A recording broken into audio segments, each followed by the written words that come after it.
اعوذ باللہ من الشیطان الرجیم، بسم اللہ الرحمن الرحیم۔ آج ہم ذکر کریں گے ایک نصرانی غلام عداس رضی اللہ تعالیٰ عنہ کے اسلام لانے کا ایمان افروز واقعے کا۔ حضرت ابو طالب رضی اللہ عنہ اور سیدہ خدیجہ الکبریٰ رضی اللہ تعالیٰ عنہما دونوں کی وفات کے بعد حضرت صلی اللہ علیہ وآلہ وسلم تبلیغ کی غرض سے طائف تشریف لائے۔ طائف بارونق شہر تھا اور موسم کے لحاظ سے عرب کا شملہ سمجھا جاتا ہے۔ مکہ معظمہ سے مغرب کی طرف چند میل پر واقع ہے۔ یہاں حضرت صلی اللہ علیہ وآلہ وسلم کو ایسے لوگوں سے سابقہ پڑا جو ظلم و سرکشی میں مکہ والوں سے بھی دو ہاتھ آگے تھے۔ طائف کے بڑے بڑے چودھریوں نے شر کے اچکوں کو ہچکا دیا، جنہوں نے حضرت صلی اللہ علیہ وآلہ وسلم پر پتھراؤ کر کے لہو لہان کر دیا، اور حضرت صلی اللہ علیہ وآلہ وسلم انگوروں کی بیلوں کے سائے میں ایک جگہ بیٹھ گئے۔ قریش مکہ بڑے چودھریوں ربیع کی ذمہ داری طائف میں تھی۔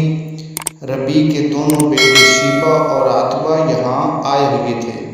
رسول اللہ صلی اللہ علیہ وآلہ وسلم کو اس حال میں دیکھ کر انہیں ترس آ گیا، اور اپنے عیسائی غلام عداس کے ذریعے پلیٹ میں انگور کے خوشے رکھ دیے۔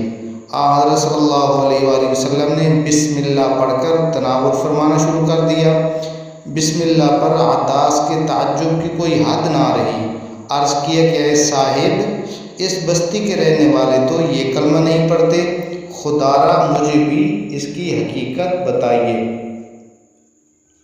رسول اللہ صلی اللہ علیہ وآلہ وسلم نے عداس سے پوچھا، تمہارا وطن کہاں ہے اور مذہب کیا ہے؟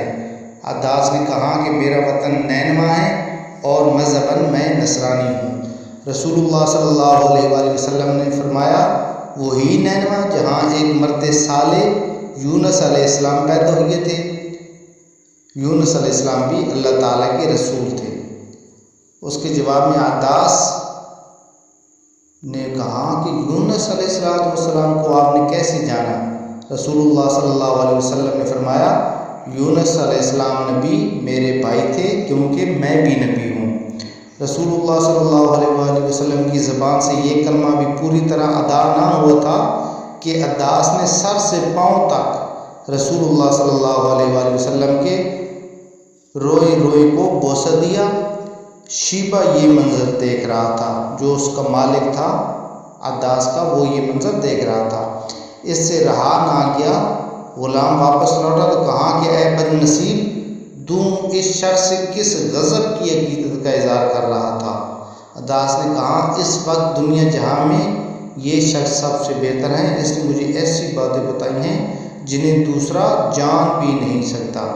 شیبہ نے کہا، ارے تیرا دین اس کے دین سے بہت بہتر ہے، اس کے دین میں نہ چلے جانا۔ اور ایسا ہی ہوا، عداس رضی اللہ عنہ مسلمان ہو گئے۔ جبکہ شیبہ اور عتبہ جنگ بدر کے لیے نکلے تو عداس مکہ سے باہر ایک ٹیلے پر بیٹھا ہوا تھا۔